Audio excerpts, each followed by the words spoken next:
I found hundreds of photos of my girlfriend with male dancers on her phone, and I had no idea she likes going to these shows without me, so should I be worried? Leah, 26 feet, and I, 28 meters, have been dating exclusively for 2 years and living together for 6 months. We live in the college town where we both earned our computer science degrees, though we didn't know each other during college. Leah is the classic cute nerd who loves playing video games and is a huge fan of Doctor Who. Leah has a good college friend, Emma, with whom she goes out with maybe once every 4 to 6 weeks. Usually, it's something low-key like a movie or dinner. Many times it's during the week, not the weekend. I've never thought much of it because I've never had a reason to. Plus, sometimes Leah comes home feeling extra affectionate, and we enjoy some intimate time together as soon as she walks through the door. But other times, she texts me to say she's going to crash at Emma's place. A few nights ago, Leah and Emma had a girls' night. She told me they were going to see a late movie and maybe grab some drinks afterward. Leah came home around 11, tipsy but not drunk, and was very affectionate. We ended up spending time together until she fell asleep around 1 in the morning. When I went to turn off her light, I noticed a pop-up on her phone with a QR code ticket pass to something called Men in Motion. I googled it and discovered it's a traveling show featuring male dancers. The ticket was for a show that night. Leah and I don't have an open phone policy, but I knew her password and was curious. I checked her app ticket history and found that she has gone to several of these shows. I also looked at her photos and found a folder with hundreds of pictures of her with male dancers dressed in very little clothing. I'm struggling with the idea that Leah enjoys watching these shows and has been hiding it from me. Although there's no evidence of infidelity, there were 2 nights she didn't come home that coincided with the dates of the shows. I have a good memory. It makes me wonder if something more is going on. I've always trusted Leah, and I don't want to accuse her of anything without evidence. However, this whole situation is making me uneasy. How do I bring this up to her without making her feel like I don't trust her? And how do I deal with the nagging feeling that more may have happened? Would I be wrong if I confronted her about this? Relevant comments. Comment 1. You should take her and her friend out for lunch and ask them when's the next time the traveling dancers are coming around.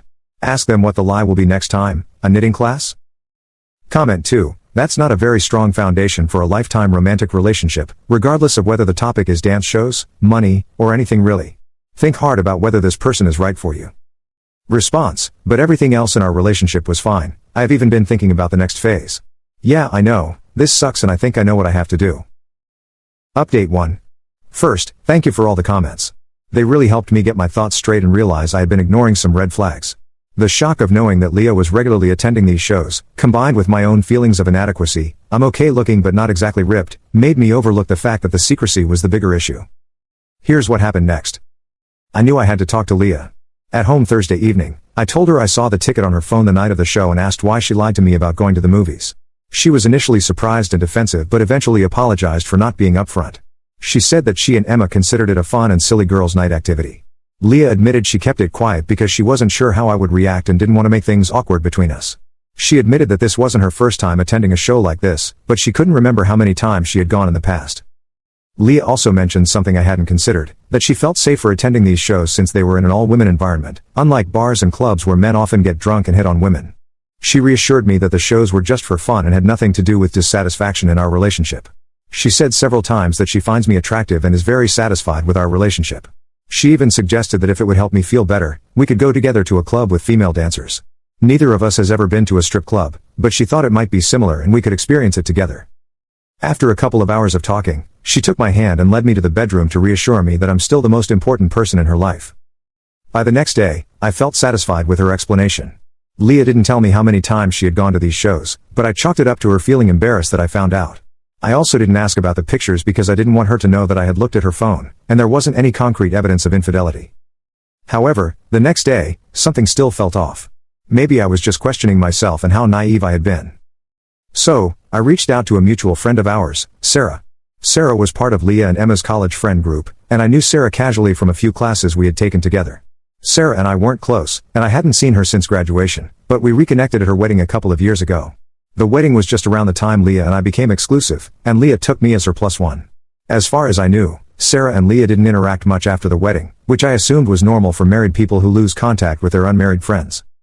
I messaged Sarah on Saturday, under the pretense that I was thinking of taking things to the next level with Leah and that, since she was the first person in the friend group to get married and knew Leah, she could give me some advice. What she said next stunned me. She didn't know that Leah and I were a couple and hadn't spoken to Leah since the wedding. She also said we should meet up for coffee so she could fill me in on some things in person, but asked me not to tell Leah we were meeting. Holy cow. We had coffee on Sunday. Wow, just wow. Here's what she told me, chronologically to make more sense. According to Sarah, Leah was a V card holder until her 21st birthday. As a joke, Sarah, Emma, and some friends decided to hire a male dancer for Leah's birthday celebration. To everyone's surprise, Leah really liked the dancer and ended up spending the night. Leah got the dancer's phone number, and Sarah said they met up with him a few times after the party for what Leah called a special private show. Leah was unabashedly proud of this. Leah became more interested in dancers and would suggest movies like Magic Mike for movie night. She would also make comments about guys walking around campus, remarking on their abs and biceps and saying things like, "I bet he looks good in a thong." Leah had a serious boyfriend after college and before we met that I didn't know about.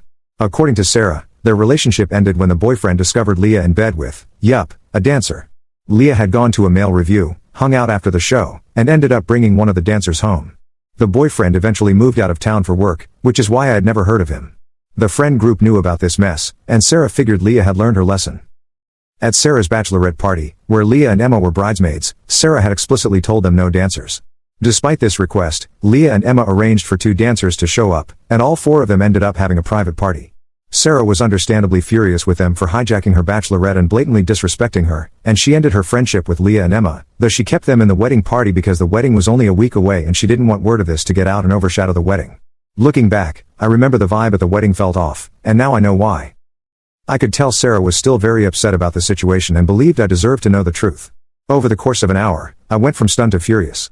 I'll spare you the details of Sunday evening, but I broke it off and told Leah she had until the end of the week to move out.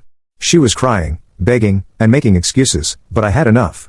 Among her excuses, there was nothing wrong with a woman liking attractive men, and that it was all just a fantasy, no different than guys liking certain online content.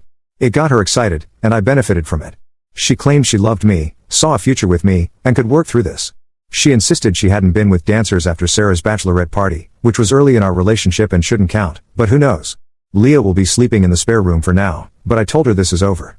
I plan to avoid her until she moves out, and I'm not worried about her causing trouble. I think she knows I'll share the whole story with her parents and family if she tries anything. So it's done. Thank you again to everyone who gave me the push I needed to confront this. Update 2. Thank you again for the support. Some of you asked for an update. Leah finished moving out on Saturday. No drama. I mostly avoided her. She made some attempts at reconciliation, but I think she knew it was hopeless. Some of you made helpful suggestions to protect myself, but they weren't necessary. I wasn't worried about her damaging anything. She's not irrational, she just got caught. She also knew I would go nuclear if she tried anything.